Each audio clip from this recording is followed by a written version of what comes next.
welcome back. And as was mentioned earlier in the show, we're continuing with taking up a new hobby for 2016.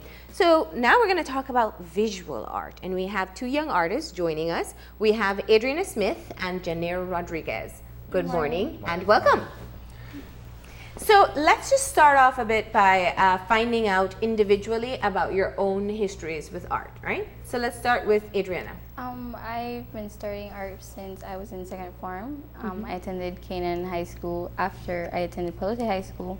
And that's between the two schools is when I kind of started drawing. And my mom saw me picking up this hobby, and then she knew a teacher, Mr. Kirkland Smith, and immediately she enrolls me in his art classes because he has art classes with SE and different high schools as well. And that's when I really started picking up drawing and painting, and that's pretty much my medium, just drawing and painting. And I've done at least 2 or 3 art exhibits, one with Janir, and it's been a great experience as an artist to get to know different artists whenever you're in these art exhibitions.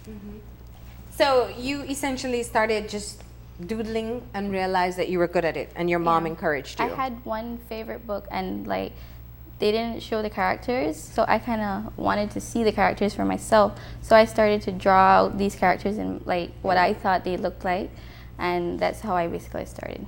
Nice. And for you, Janir? Well, I've been drawing since I was a kid. I loved it since I was a kid, and ever since I've been drawing up to now.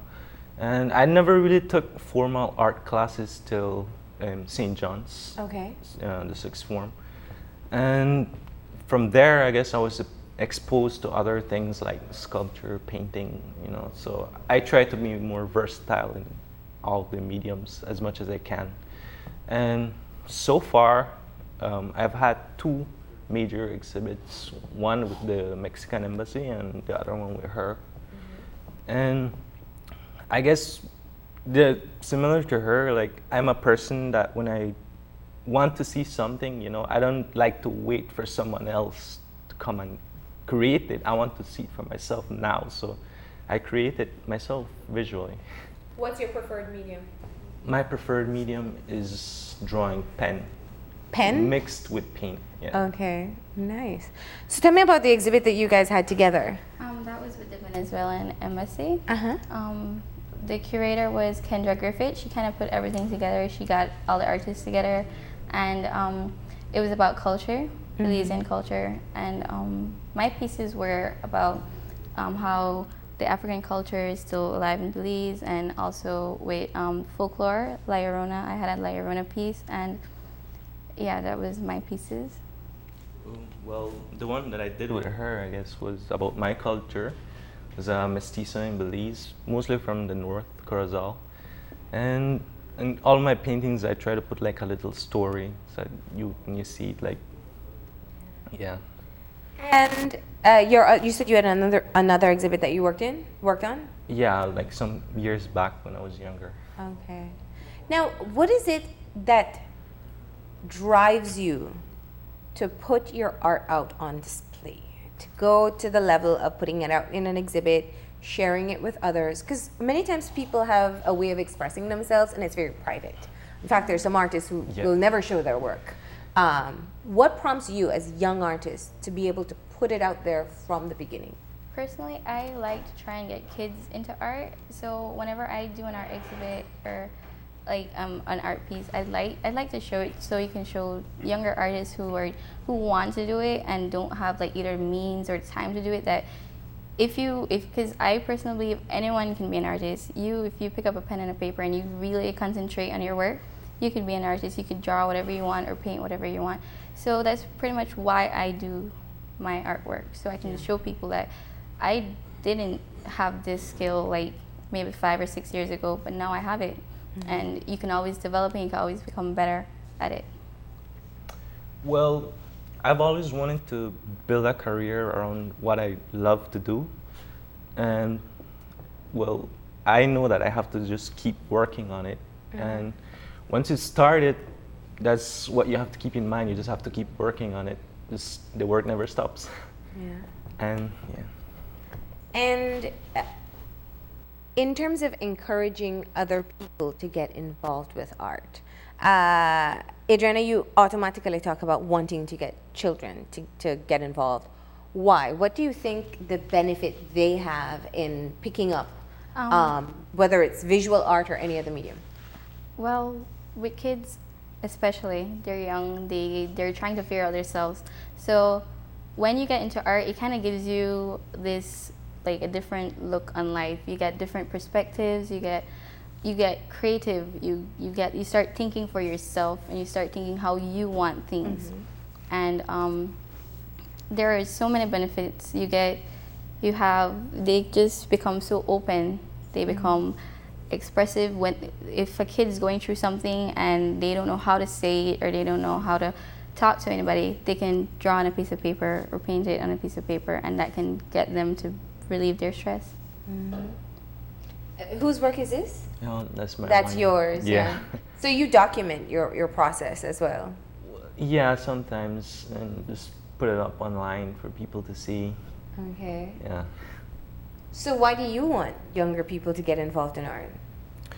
Well, it's a very good medium for expression, and I feel like Belize has a lot of talent, a lot of kids, but like the opportunities are very slim, but it's a very interesting and very fun thing to do. When at first you kind of need some patience, but once you like start to get the hang of it, it's really fun.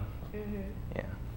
Now, it's very true that people talk about using art as a means of expressing what they're feeling, what they're going through, instead of communicating it the way other people would, or some people don't communicate at all. Doesn't it make it more difficult then to put it out there that this is an experience, a thought, a feeling that you're having, and you're really just putting it out there for anybody and everybody to see? It's true, and some artists, they don't like to show their work, but again, that's on the artist. If they feel comfortable to share their work, then that's when they do. But if it's something personal, if this piece means a lot to you, and you really don't want anyone to see it, then it doesn't matter who sees it or not, as long as you did it. What's the support system like for you guys?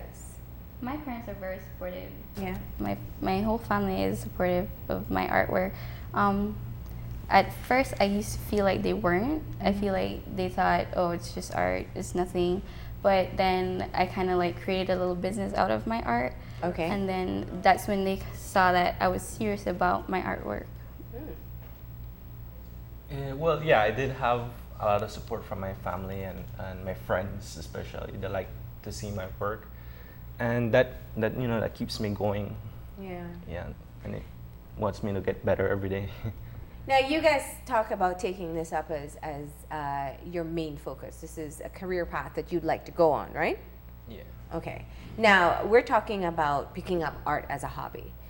Oftentimes people feel, listen, I can't draw, I can't paint. This is definitely, people feel there has to be a natural inclination towards it. So how do you get people to pick up a pen or a pencil or a paintbrush and just try it out for themselves? It actually starts at home.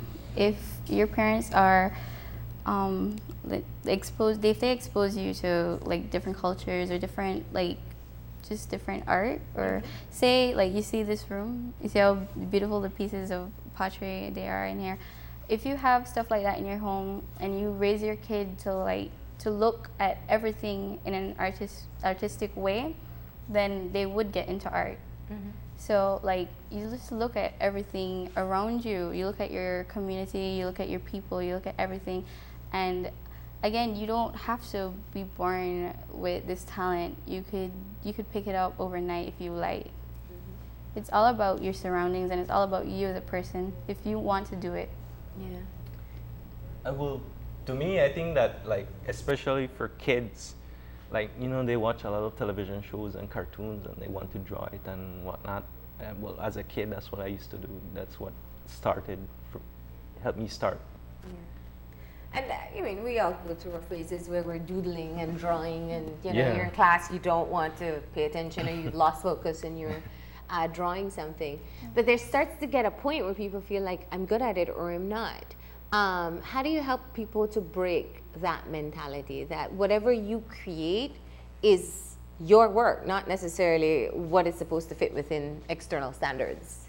My art teacher taught me that no art is bad art.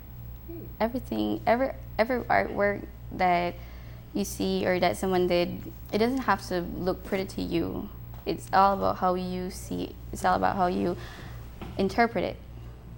What I usually tell people is that every artist has a unique style. So maybe you should not concentrate on imitating other people, but developing your own style and going from there. Have either of you taught somebody to take up your skill? Well, yes, I have, but and then they feel that it doesn't look like mine, but then like I said, it's everyone has their own style. So you really have to encourage them that their work isn't going to look like yours. Well, no, but it will look good in its own way. Yeah. What's an easy starting point for people? What do you suggest? Pencil drawing. Pencil drawing. Yeah, that's the basic of the basics. Yeah. Or if you're painting, watercolor is very easy to start off with. Okay. Do you need to get the whole shebang, all the paintbrush, canvas, easel? Well, it's easier to start on paper than a canvas because a canvas has a texture. Okay. So it's always easier to do it on paper first. And what do you tell people when you're teaching them to paint or draw what to do when they're in front of a blank paper? Just really paint whatever comes to your mind or whatever. If you say there's a theme, if you hear this theme, whatever pops up in your mind, whatever you see when you hear that theme is what you paint. Well, that's at least for me. Yeah. Sometimes people like to use like other examples and images to practice, but then later on you get the hang of it. You don't need, you just paint from your mind. Yeah. What does drawing or painting do for you on a personal level? So, well, the biggest thing is always self-expression, whether it's political thoughts, how emotional feelings, happiness, whatever comes to your mind, whatever you're feeling. Yeah. Yeah. It honestly, it relaxes me and also excites me because if I'm halfway through painting, I'm gonna like really look forward to the ending of this painting. So it always gives me something to look forward to. In fact, now there are even adult coloring books that are coming out now because coloring has actually been proven as a form of relaxation for adults. So it really takes you back to the basis that it is a form of expressing what you're feeling and getting out particular emotions. Do you think that it is something that people can take up as a hobby? And what do you say to those, especially adults at this point, who will say, oh, listen, man, drawing is for kids. Let's not go down that path. Yeah. Well, it doesn't mean that you have to take it up to a professional level too, but it is also very relaxing. It's a sort of a mental thing. It relaxes you, especially painting. That's like the biggest one. And depending on what colors you're used to, sometimes would reflect a certain feeling that you have, and it relaxes the mind and puts the soul at ease somewhat. Yeah. All right. So let's get into some advice to people if they want to take up art as a hobby. I would first say to like go to your nearest artist and ask them to teach you the basics because the basics are always easy to learn. Or you can go to any school that does an art program, and sadly that's not a lot of schools, but they have schools that do it. Also, I would suggest that they explore like the different mediums of art. Maybe you might not like this, or you might like the other one, depending on what you like, what you find easier. Like there's sculpting, painting, drawing. There's even computer imaging, art with the computer. Whatever you might find interesting. And what do you guys hope to, what is your next step or your goals as artists? Right now, I'm currently working on putting together an art exhibition, and my goal as an artist is to kind of give Belizeans a feel of every single different form of art, if I could possibly do that. as in like dancing and music as well as visual arts. I'd just like for our country to appreciate this art and for them to take us seriously as artists, because again, like I said, there isn't much schools that have an art program, but there are so many kids that would want that art program. So that's kind of basically my goal as an artist. Well, currently I'm working on 3 things. Well, we're planning of having another exhibition soon. Also, I'm working on book illustrations with a friend of mine. Also, I'm a fan of history. I really like history a lot, and I feel like there's a lot of untold Belizean history. And I'm an artist, so I plan to make it interesting and illustrate something to tell history. And it's a big project because there's a lot of research involved. Yeah. But That so would be far, great, yeah, yeah. so far I'm working in silence until I have everything done. I guess I'm gonna come out and say, okay, this is what I did. I love what you're saying, because it really was going to be my next question in terms of art with a purpose is really one of the things that people talk about very often. Where you and it's like any other skill that you have, making it meaningful and impactful. As the younger generation of artists, of visual artists, what would you say if you could have a way to use your art to make an impact in society? What would you want it to do? Well, when you're studying art, you realize that art has a lot of definitions and a lot of purposes, and one of those purposes is tell history, give form to the unknown. It's a way of self-expression. It's very difficult to coin an exact definition for art, and it's a very broad topic. But I think that would be like a very good motive for our art to put out there what we think about politics, what we think about history, what we think about society, and stuff like that, you know, because some people are not very good with words, but they're very good, and if they're very good with art, they can tell a lot of things with just their art. Is there a purpose you'd want to have with your art? Just cause controversy. Controversy is good. All right. Is that a part of your upcoming exhibit? Yes, it is. Okay. But we look forward to that. And do you have artists that you look up to, either local artists or even outside of the country? Well, yes. Well, my teacher in St. John's is very versatile in a lot of art, and that's what I kind of wanted to do too.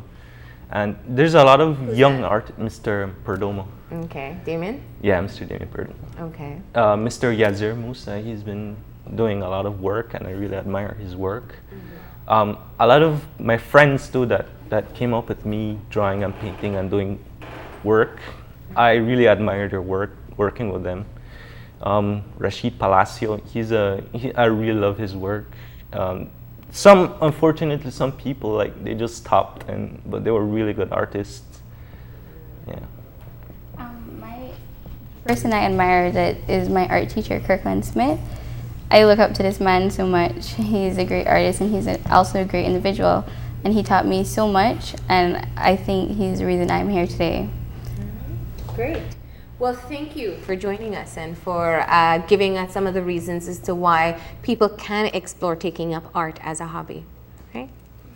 We're going to go ahead and take a break. When we come back, it's to talk about safety and exercise procedures for the new year. Stay tuned.